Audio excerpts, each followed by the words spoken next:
student teacher hari ini? Selalu sehat ya dan tetap semangat belajar di rumah. Baiklah, untuk pembelajaran kali ini kita masih di tema 2, subtema 2, PB 2 dan 3. Pada pembelajaran sebelumnya, kita sudah belajar tentang penyakit yang menyerang organ pernafasan manusia. Ada asma, flu, bronkitis, tonsilitis, pneumonia. Nah, penyakit-penyakit tersebut bisa disebabkan oleh faktor lingkungan dan juga bisa disebabkan oleh faktor fisik sendiri. Faktor lingkungan bisa terjadi karena virus atau bakteri. Baiklah, untuk pembelajaran selanjutnya kita akan belajar memahami tentang informasi dari sebuah teks. Untuk dapat menemukan informasi dari sebuah teks, maka bisa kita lakukan dengan cara membuat pertanyaan-pertanyaan yang bisa kita dapatkan dari teks tersebut. Nah, setelah itu kita jawab kembali pertanyaan tersebut. Untuk lebih jelasnya, silakan perhatikan paragraf di samping.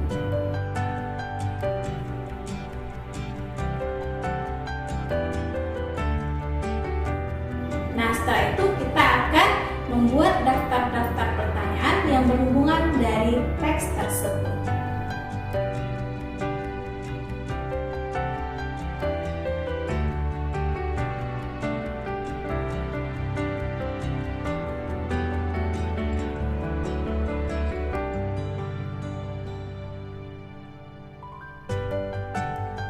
Setelah kita bisa membuat daftar pertanyaan dan jawaban dari teks yang sudah kita baca, maka kita bisa lebih paham lagi dengan membuatkan daftar pertanyaan tersebut menjadi sebuah peta pikiran atau mind map.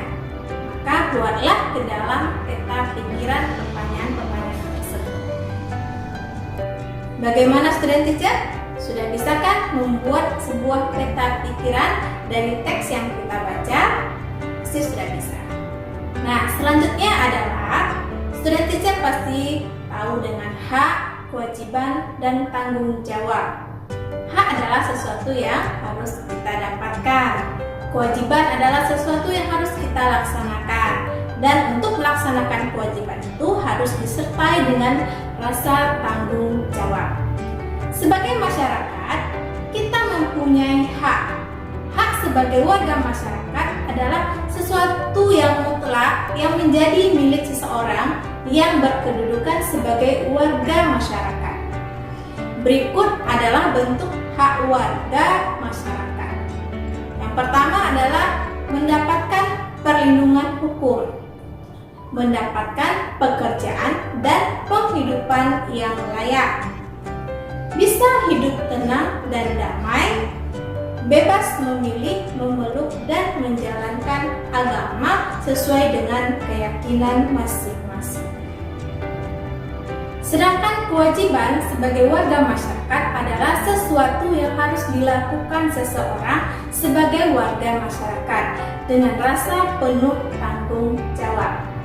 Berikut adalah contoh kewajiban sebagai warga masyarakat. Mematuhi aturan atau norma yang berlaku dalam masyarakat, menjaga ketenangan di lingkungan tempat tinggal, menghormati tetangga di lingkungan tempat tinggal kita. Nah, untuk melaksanakan kewajiban itu harus dengan sikap tanggung jawab. Tanggung jawab sebagai warga masyarakat contohnya adalah kerja bakti membersihkan lingkungan, melaksanakan ronda malam, menghargai pendapat orang lain, dan menerima hasil musyawarah dengan lapang dada. Hak, kewajiban, dan tanggung jawab sebagai warga masyarakat harus kita terapkan dalam kehidupan sehari-hari. Penerapan hak, kewajiban, dan tanggung jawab tersebut harus seimbang dan membuat hidup kita menjadi harmonis di dalam lingkungan masyarakat.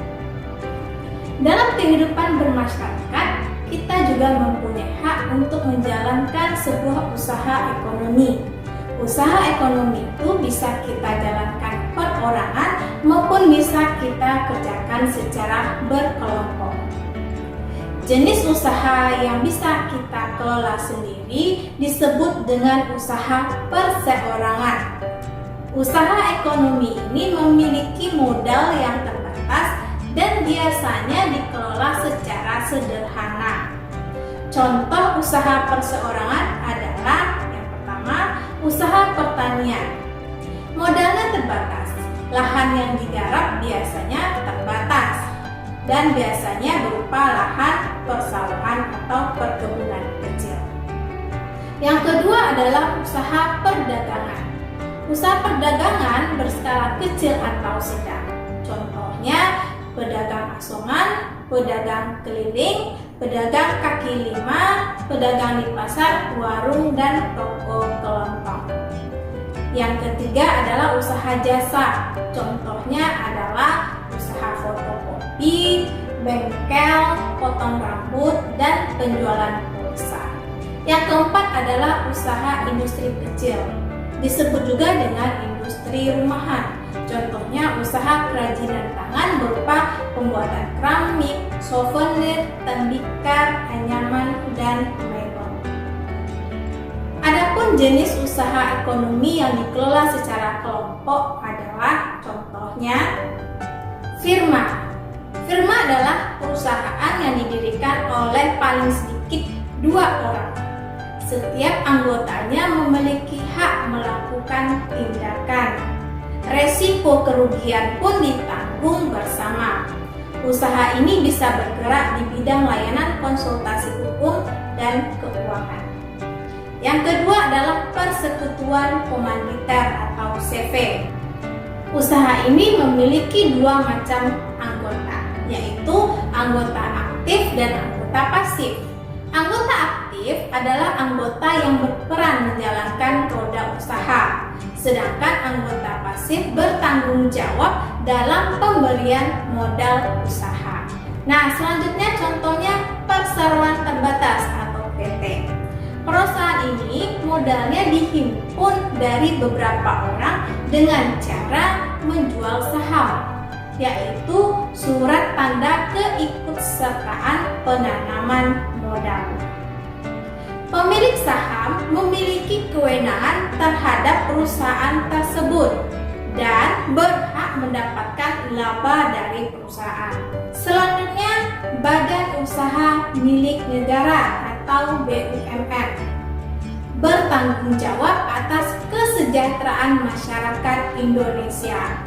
Modal usaha BUMN ditanggung oleh negara. Dalam pengelolaannya, BUMN terbagi menjadi 2 badan usaha, yaitu Perum, contohnya adalah Perum Peruri, yaitu percetakan uang negara, dan PT KAI, Kereta Api Indonesia. Di Indonesia juga ada badan usaha milik daerah atau disebut juga dengan BUMD. Modal dari BUMD didapat dari pemerintah daerah. Tujuan didirikannya BUMD adalah ikut melaksanakan pembangunan ekonomi daerah dan pembangunan ekonomi nasional, memenuhi kebutuhan rakyat dan menyediakan lapangan kerja untuk rakyat. Selanjutnya adalah koperasi. Koperasi merupakan usaha bersama berdasarkan asas kekeluargaan. Di dalam koperasi, semua anggota wajib membayar simpanan pokok, yaitu simpanan yang hanya dibayarkan pada 1 kali awal masuk, dan simpanan wajib, yaitu simpanan yang dibayarkan tiap bulannya. Undang-Undang Nomor 25 Tahun 1992 tentang perekonomian koperasi sesuai dengan Undang-Undang Dasar 1945 Nomor 33 ayat 1 yang berbunyi, bentuk perekonomian disusun atas usaha bersama berdasarkan asas kekeluargaan. Koperasi pertama kali dikembangkan oleh Bapak Muhammad Hatta. Atas jasanya tersebut, beliau dijuluki sebagai Bapak Koperasi Indonesia. Baiklah student teacher, cukup sekian pembelajaran hari ini. Mudah-mudahan apa yang sudah teacher sampaikan bisa dimengerti walaupun student teacher belajar di rumah. Sampai jumpa di pembelajaran selanjutnya. Goodbye student.